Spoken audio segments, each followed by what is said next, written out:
We are back in Southern California spending some more time with the Lotus Emira, but this time this one has an automatic transmission. So last fall when I was out here, I had a manual transmission Emira that we spent some time with and I absolutely loved it. But I want to see what the Supercharged V6 with the automatic transmission is like. So that's this model here. Still absolutely gorgeous styling. It's a first edition Emira. And check out that white interior. This is always fun, a little flip-up cover for the start button. Not a cold start, the car's been warm because I've been driving it for a while. Put it in a sport mode, here's a couple revs.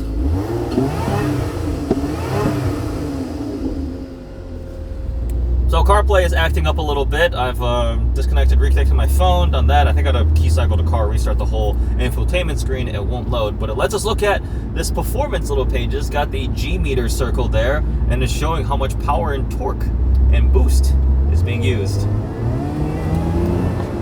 It's pretty cool. And unsurprisingly, there's traffic at, what time is it? It's like 2:54 p.m. on a Thursday.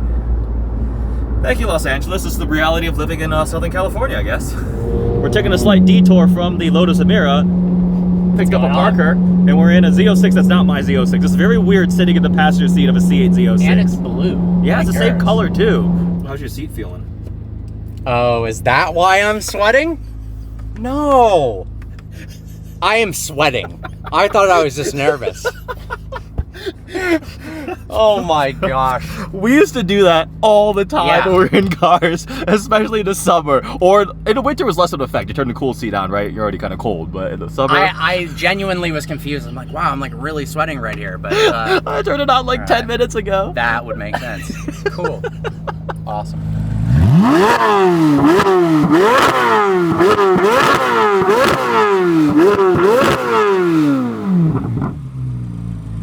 Holy crap, that's what my car sounds like? Yeah, it's ridiculous. Whoa!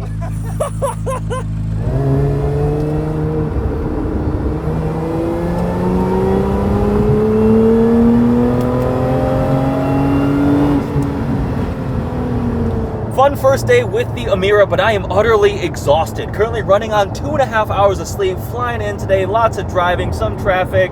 Had a good time catching up with Parker in the Corvette Z06, but back in the Emira, which feels very different from being in the Z06. Sound is a big one, right? You get the supercharged V6 versus the big flat plane crank, naturally aspirated V8. But we are heading back home. We'll relax for the night, get some other work done. We'll pick this back up tomorrow. Had a productive morning editing a video. Now we're going to head to the gym for an afternoon workout before dinner in the Lotus. Check out the key fobs. We have the Lotus logo here. It's got a nice weight to it. On the side it says for the drivers, which is a really cool little detail. And on the back we have the lock, unlock, and the trunk opening. It's a nice little key fob. I like it. This darker spec is a lot more subtle than the bright yellow one that I spent some time with. Let's go ahead and hop in. The door handles pop out like this. This white interior is quite nice. It's holding up pretty well. I think this one has like 4,000 something miles on it. It looks to be in pretty good condition. Cold start.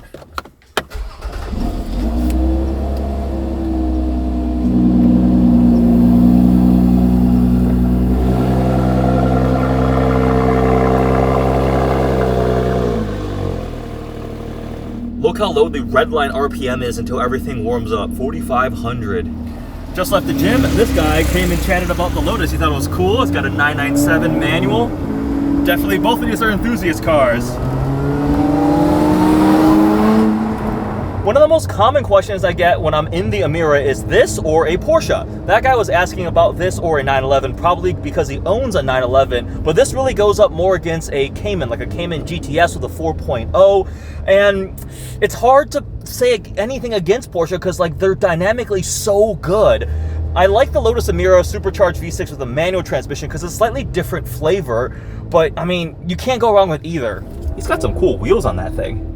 As I'm parking, it'll be a good way to show how the shifter works. So you press up once, that puts you in neutral. You gotta press a second time to go into reverse. And then the camera pops up, which is interesting. So that's drive, that's reverse, that's park. And then left to right is like the minus plus thing.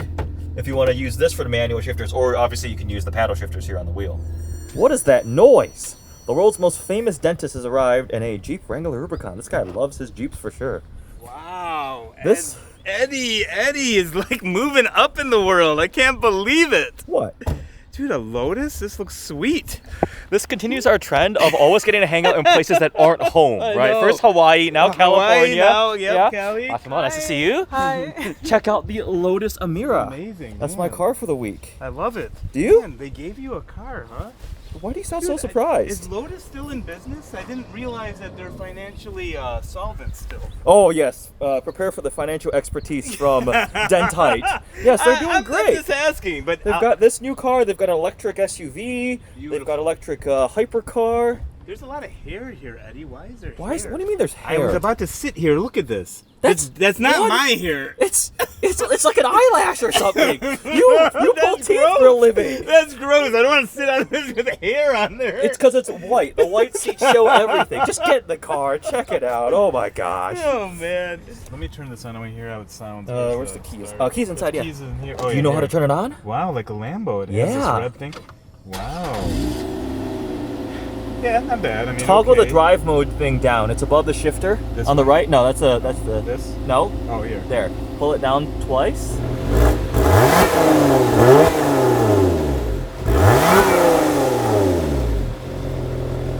Not as nice as a Lambo Huracan V10 NA engine, but I mean, this is not. How much is this? Like $100,000. Yeah, I was gonna say. It's a yeah. third of the price of Yes, a Huracan, so that's not really right. fair. I know, that's true. For a Yeah. third of the price, this is actually pretty cool car. When you look at it from outside in the parking lot, it looks really nice. It does. It looks quite exotic. It's like a Yeah. little baby supercar. The curves, mid-engine proportions. I like these. These are light still, pretty fun, nimble. It's about the driving experience. You got all that pretty nimble. You've been working out, haven't you? I mean, in once your in a old while. age, right? Once in a while. Once in my a while. old age. That was Thank you. impressive, actually. Thank you. Wow. Getting compliments from EddieX. That's amazing. That is amazing. Very rare. Oh Very yeah. rare. This bugs me a little bit. The cover is cool, but it doesn't stay up. Like you flip it up and it drops down.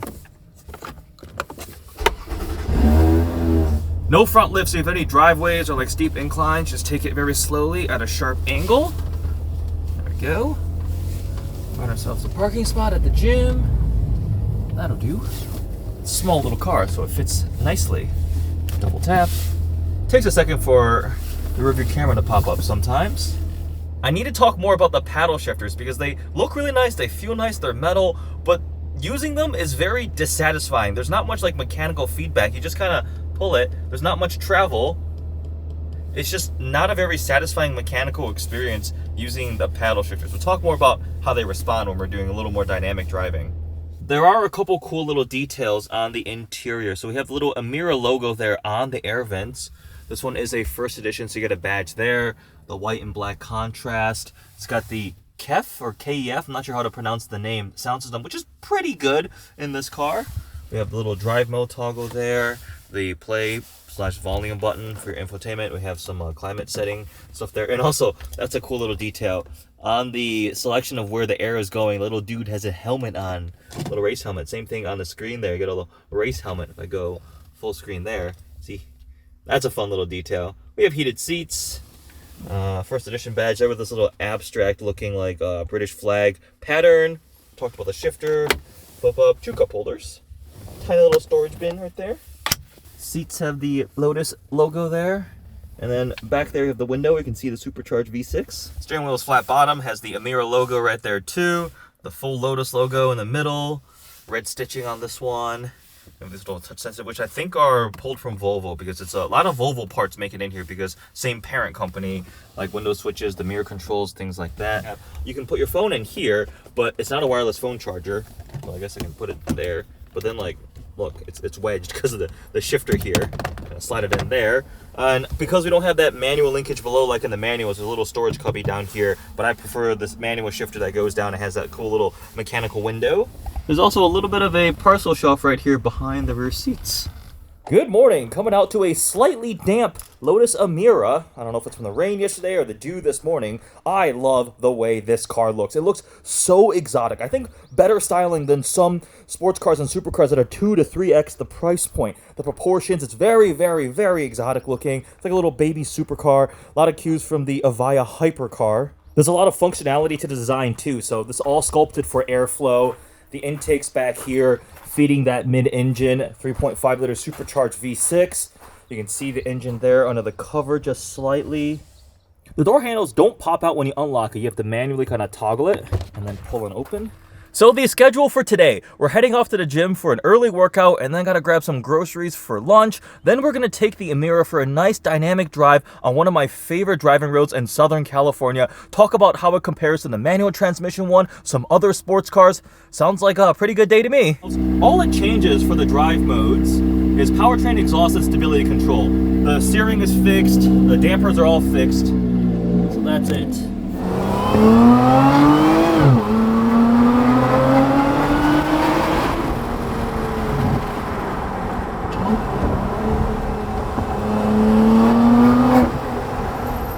Those are some exact tire pressure measurements down to the decimal point. So here's the thing with the Emira. We have a trunk back here, but it's super close to the engine, obviously, so it will get really, really warm. So I would not recommend putting like groceries or anything that might go bad or melt, so your ice cream will be melted if you put it back here. It's not massive. Like, I actually kind of struggle putting my carry-on suitcase back here, and there is no front trunk on the Emira. So I end up using the passenger seat, the footwell, since I don't have anybody in the car with me, or there is that little shelf behind, but that's a minus for the Emira, whereas the Porsche Cayman has both a front trunk and rear trunk. This one does not.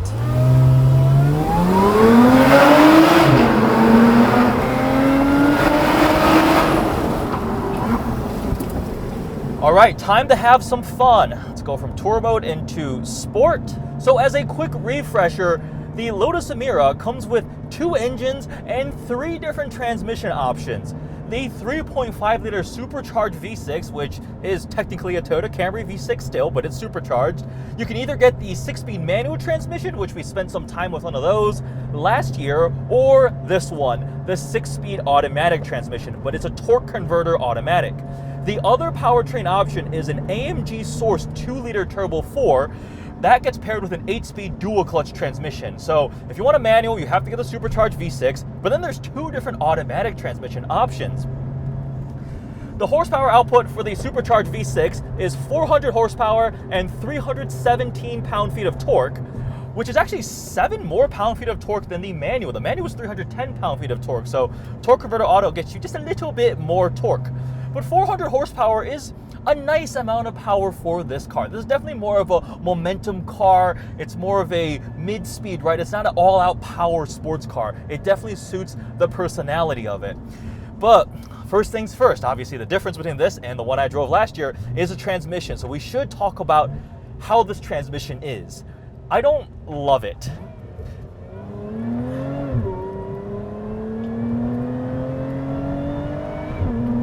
So the paddle shifter response input is not my favorite. There's very, very little travel. The paddles themselves are really nice, but they like barely move. It's like a little detent and that's it.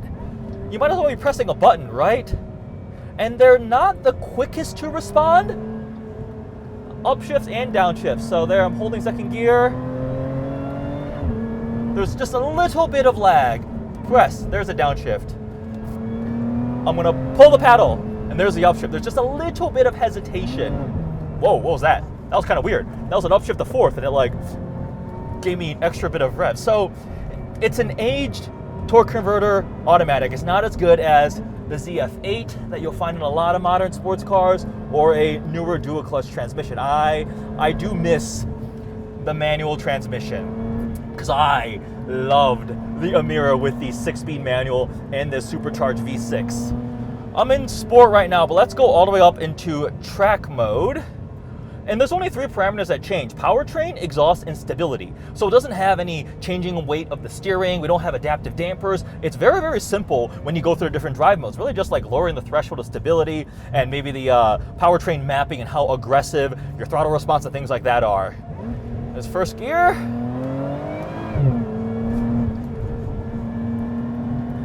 But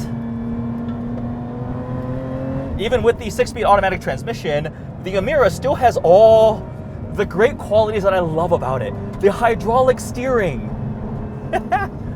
the playfulness. It's still a very, very nice size by today's modern sports car standards. A C8 Corvette feels huge in comparison. M3, M4 are massive, right? And some Lotus purists will lament that this is heavier and not as nimble as the Evora or the Elise. But I'll take those trade-offs because I have a nice interior now and the styling is much more seductive, right? And yes, it's not as hardcore focused as the Elise was or the Evora GT, but it's a little more well-rounded. But still, by today's modern standards compared to a lot of sports cars, I mean, like the Mustang is getting bigger and bigger and bigger. This is still so nice to drive. It's not like crazy fast, powerful. It's quick. I describe it as quick. And man, the steering.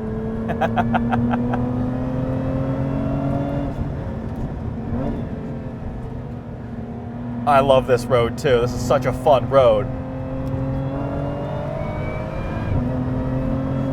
I think it just auto upshifted for me. Hey.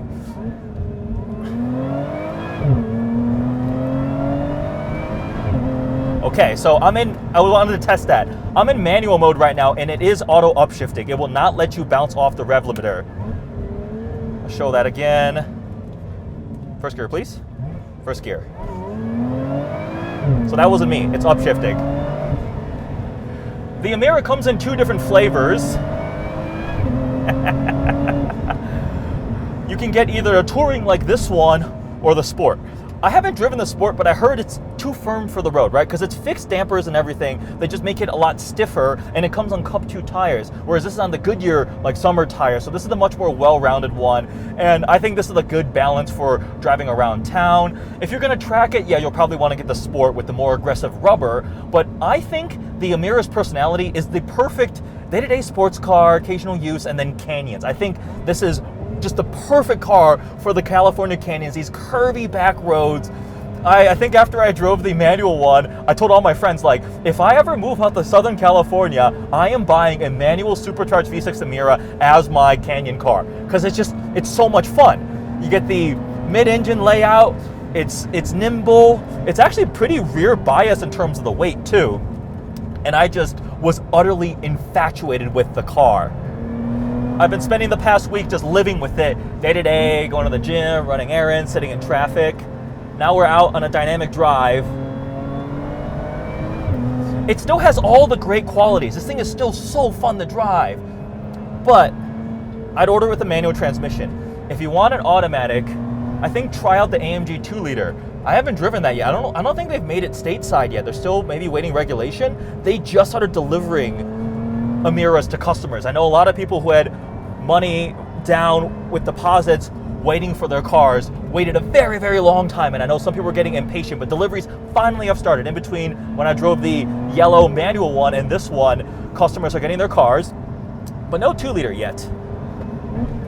It's just not, the automatic just doesn't quite do it for me. Not this automatic. And when you have the option of a great manual transmission, save the manuals, right? Save the manuals. It's not to say I'm not having fun right now.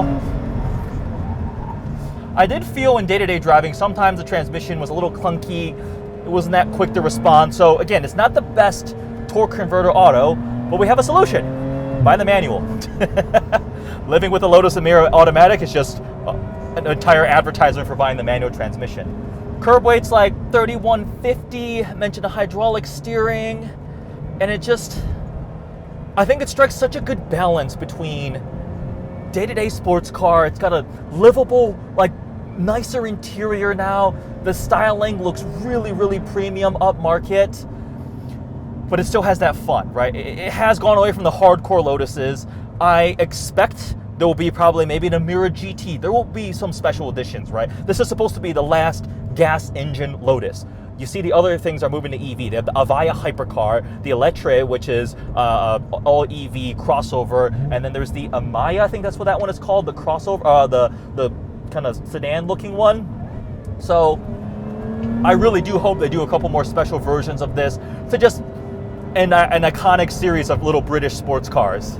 Some complaints. I talked about the paddle shifters, not a huge fan of that. Some of the electronics in this one are letting me down a little bit. The last Lotus Emira I spent a couple of days with, I think I was just in my honeymoon period with the car. I was just over the moon ecstatic. I'm like, I want to buy one tomorrow. I absolutely loved it. But now, as more time has gone on, I've noticed some things. CarPlay has been problematic. It keeps acting up on me, right? For a little bit, it wasn't connecting. I tried restarting my phone, Bluetooth off, Wi-Fi off, reconnecting, wouldn't work. Key cycled the car, it came back.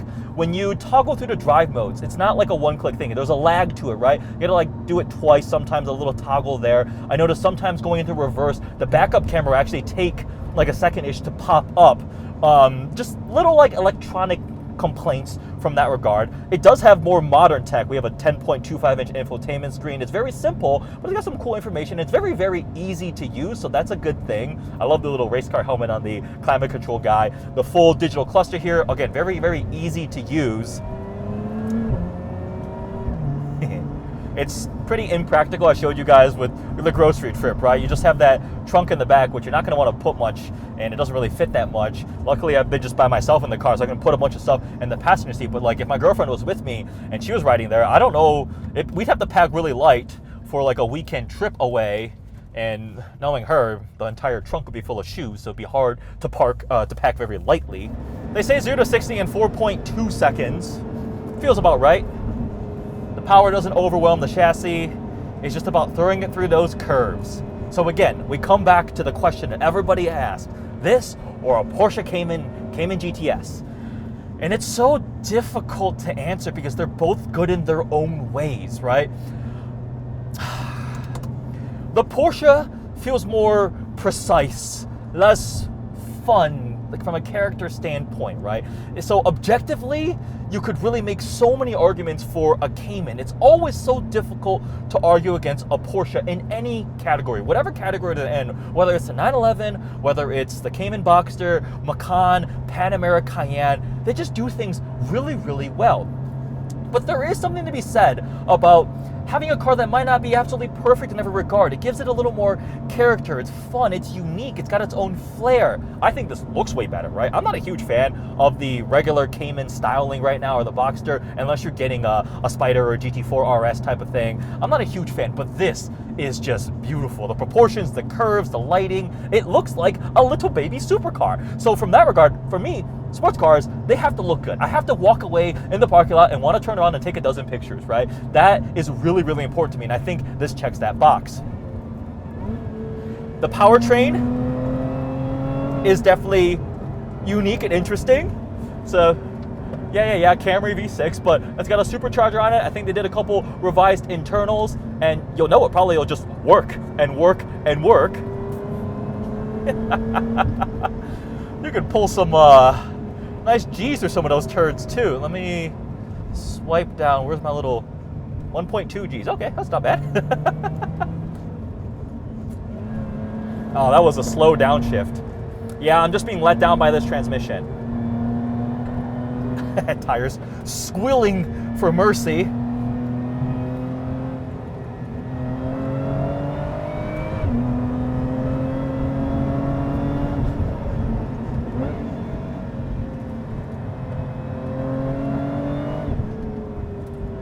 Oh, the Lotus Emira. Why must this be the end? They should keep going.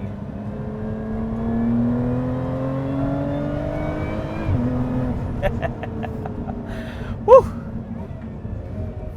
It's been a lot of fun to live with this car this week. That's pretty much it.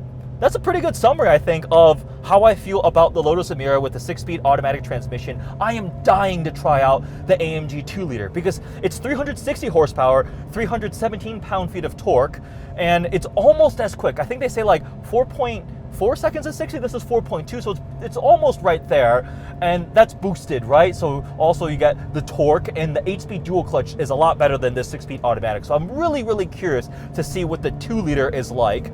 But I suspect no matter what, at the end of the day, if I'm buying one of these, I'm getting supercharged, V6 manual, touring spec, probably the dark verdant green over the saddle tan interior, and just putting as many miles on it in the canyons as I can with a big smile on my face. British sports cars, they just do it different. With that, I'm going to go take a couple pictures of the Emira up in a nice scenic overlook, and then enjoy my way back down the mountain. And we will wrap up the rest of this vlog later tonight. I parked up on this scenic turnout to take some photos of the Lotus, but the lighting is really harsh and not ideal, and I'm just now realizing how dirty the car is right now. Such a fantastic car to take on a curvy canyon road. I also like a lot of the little details on the Emira. So inside the headlight here, you see the Emira logo right there, the really cool DRLs. We have the Lotus logo up front. Down here is like this honeycomb mesh. A lot of brake dust. No carbon ceramic brakes, but they stopped the car fine. This is a first edition Emira. I believe all the ones that have been delivered so far are first editions. This is also functional. You can see the tire through there. Little like squiggle shaped tail light. That's not the right way to describe it. It's like a little Q type of thing. We do have launch control. Float all the way down. Give it some gas.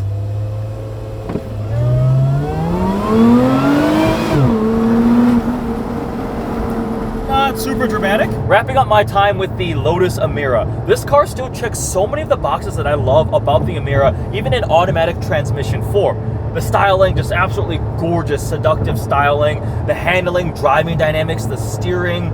Now, around the $100,000 price point like this car, there are definitely faster, more powerful cars, but very few are as well-rounded, where it delivers so many different things. I mean, the steering feel is so great on the Emira. Now, I would still probably go for the 6-speed manual. Actually, not probably. I definitely would go for the 6-speed manual version. If you have to get an automatic transmission, I think the PDK and the Porsche Cayman edges it out. I just did not love the torque converter auto in this car, but still had a ton of fun living with this car. It's not the most practical, right? Like, the trunk isn't that big. We do have the little parcel shelf, but no front trunk, so you'd probably want to have a daily driver outside of the Emira. But for the supposedly final internal combustion Lotus generation, the Emira, I'm a big fan. Absolutely loved it. Go check out the full review I did with the manual transmission one too, and the vlog with that yellow one. That was also a ton of fun. Thanks for watching.